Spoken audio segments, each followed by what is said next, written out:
السلام علیکم ورحمۃ اللہ وبرکاتہ۔ ناظرین، نعیم جکھڑ آج آپ کی خدمت میں حاضر ہے کچھ ایسی باتیں لے کر جو زندگی میں ہماری کامیابی اور ہماری کامرانی کا باعث بنتی ہیں۔ دیکھیں، شکل، عقل اور نسل انسان کے پرکھنے کے روایتی طریقے ہیں۔ عمل اصل میں انسان کی پہچان ہوتی ہے۔ کردار ضروری نہیں کہ وراثت میں ملے، دانش ضروری نہیں درگاہ سے یا درسگاہ سے نصیب ہو، شکل ضروری نہیں کسی کے باطن کا عکاس ہو۔ آج کے دور میں کسی کو چال، ڈھال، بود و باش، طرز و لباس سے ٹرسٹ کرنا ممکن نہیں ہے، لیکن جب انسان بولتا جاتا ہے تو وہ اپنی شخصیت کی جو گرہ ہے وہ کھولتا جاتا ہے۔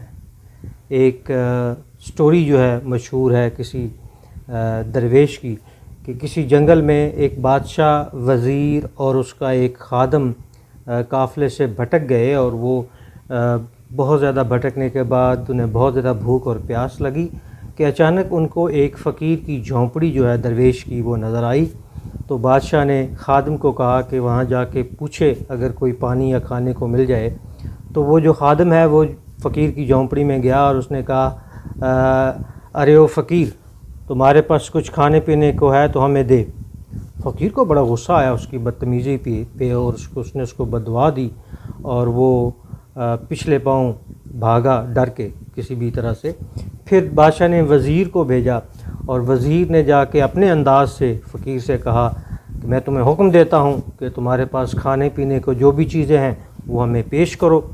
فقیر کو پھر سے، وہ نابینا تھا، مزے کی بات یہ ہے کہ فقیر جو ہے وہ نابینا تھا، درویش جو ہے، تو اس کو پھر غصہ آیا، اس نے بددعا دی، اور وزیر بھی وہاں سے کسی طرح سے ڈر کے بھاگا۔ پھر بادشاہ خود اس درویش کی خدمت میں حاضر ہوا، سلام کیا، حال پوچھا، مزاج شریف کا کہا، اور کہا کہ ہم اس طرح رستہ بھٹکتے، اس نے یہ نہیں بتایا کہ میں بادشاہ ہوں یا وہ میرا وزیر تھا یا وہ خادم تھا، تو ہم رستہ بھٹکتے ہوئے اس نوبت پہ آ پہنچے ہیں کہ ہمیں کھانے پینے کو کچھ چاہیے۔ تو درویش نے اس کو جو ہے جو بھی میسر تھا اس کی جھونپڑی میں وہ اس نے عطا کیا۔ تو بادشاہ نے درویش سے پوچھا کہ تمہیں پتہ ہے کہ تم کس کی خدمت کر رہے ہو؟ اس نے کہا جی مجھے تو نہیں پتہ۔ اس نے کہا اندازہ اس بات سے کر لو کہ ہم 3 لوگ جو ہیں جو آپ کی خدمت میں حاضر ہوئے کسی بھی طرح سے، ان میں سے ایک بادشاہ ہے، ایک وزیر ہے اور ایک خادم ہے، تم کیا سمجھتے ہو کہ میں کون ہوں؟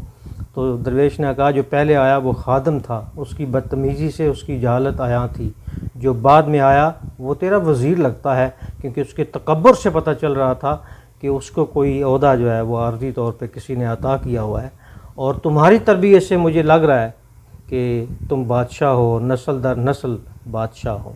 تو انسان کی جو گفتگو ہے وہ اس کی شخصیت کا عکاس ہوتی ہے، اس سے پتہ چلتا ہے کہ وہ بادشاہ ہے، وزیر ہے یا کوئی عام سا خادم ہے۔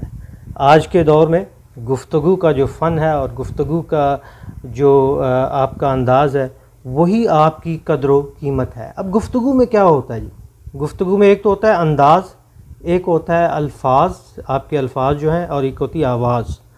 ان تینوں کا اگر خیال رکھا جائے اور ان پر ان کے اوپر توجہ دی جائے تو ہم یقیناً گفتگو کے ماہر اور گفتار کے ماہر اور زندگی میں کامرانیاں سمیٹنے والے بن جاتے ہیں۔ جو لوگ جلد بازی میں بات کرتے ہیں ان میں اعتماد کی کمی ہوتی ہے۔ جو لوگ ٹھہر ٹھہر کر کلام کرتے ہیں وہ تکمیل کے طالب ہوتے ہیں۔ جو لوگ گفتگو میں گفت اور گو کے قائل ہوتے ہیں، یعنی سننے اور بولنے دونوں کے قائل ہوتے ہیں، وہ ایک متوازن شخصیت کے مالک ہوتے ہیں۔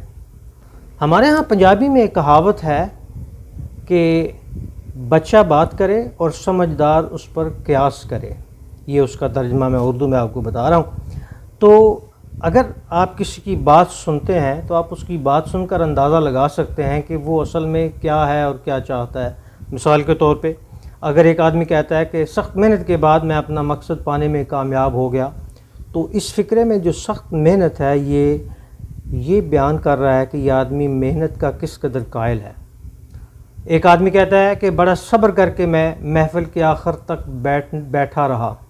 اب اس فقرے میں جو بڑا صبر ہے یہ اس بات کی دلیل دیتا ہے کہ وہ آدمی کس قدر اکتایا ہوا تھا اس محفل کی گفتگو سے یا جو بھی وہاں پہ ہو رہا تھا. اور اگر کوئی کہتا ہے کہ کافی دیر سوچنے کے بعد میں نے اسے خریدنے کا کسی چیز کو خریدنے کا فیصلہ کیا، تو یہ جو کافی دیر کا لفظ ہے اس میں یہ ظاہر کرتا ہے کہ وہ آدمی بہت دانش مند ہے اور وہ سوچ سمجھ کے فیصلہ کرتا ہے اور وہ جذباتی نہیں ہے. دیکھیں، گفتگو کا سلیقہ سیکھیں، کیونکہ ناکامی سے کامیابی تک، بے روزگاری سے اعلیٰ و عرفہ نوکری اور کامیابیاں حاصل کرنے تک، لوگوں کے دلوں تک اور ماں سے لے کر خدا تک پہنچنے کے لیے آپ کو گفتگو سے ہی سہارا جو ہے وہ لینا پڑتا ہے. ہمارے ہاں اسلام میں گفتگو اور کلام کے بہت سارے آداب ہیں، اور دیکھیں اسلام کہتا ہے وَجَادِلْهُمْ بِالَّتِي هِيَ أَحْسَنُ، ان سے گفتگو سے بات کرو. یہ بہترین انداز ہے کسی کو قائل کرنے کے لیے. اس سے پہلے کہ جہاد یا جنگ شروع کی جائے، گفتگو جو ہے وہ کنجی ہے، چابی ہے، قرینہ ہے، زینہ ہے کسی کے دل تک پہنچنے اور اسے فتح کرنے کے لیے. ناظرین، آج کل انٹرویو سے لے کر ہر سماجی، معاشی اور معاشرتی کامیابی کا انحصار اچھی، مؤثر اور دل موہ لینے والی گفتگو سے ہے، جس میں گفت بھی ہونی چاہیے اور میں نے جیسے پہلے کہا گو بھی ہونی چاہیے، مکالمہ ہونا چاہیے، جسے ہم انگلش میں کہتے ہیں اے فیئر ڈائلاگ، ایک مناسب ڈائلاگ، گیو اینڈ ٹیک. اور اس میں آپ کی جو دلیلیں ہیں، آپ کا جو انداز ہے، آپ کی جو آواز ہے، آپ کا جو طریق ہے بولنے کا، وہ آپ کو سبقت دلاتا ہے، وہ آپ کو بادشاہ بناتا ہے. آج کل بادشاہت جو ہے وہ تو نہیں ہے، یہی ہے کہ آپ اگر کسی میدان میں جیتنا چاہتے ہیں تو گفتگو اس انداز سے کریں کہ آپ لوگوں کے دل جو ہے وہ جیت سکیں. اگر دنیا کو سر کرنے چلے ہو اور چاہتے ہو تمہاری اولاد یا تمہارے آنے والی نسل یہ کام کرے، یعنی دنیا کو سر اور فتح کرنے کا کام کرے، تو ساری تعلیم، تربیت اور ترقی کے ساتھ ساتھ بات کرنے کا ڈھنگ، گفتگو کا سلیقہ اور لفظوں سے دنیا کو قائل کرنے کے آداب سکھاؤ. مجھے یقین ہے کہ آپ کبھی ناکام نہیں ہوگے. وعلیکم السلام ورحمۃ اللہ وبرکاتہ. پاکستان زندہ باد.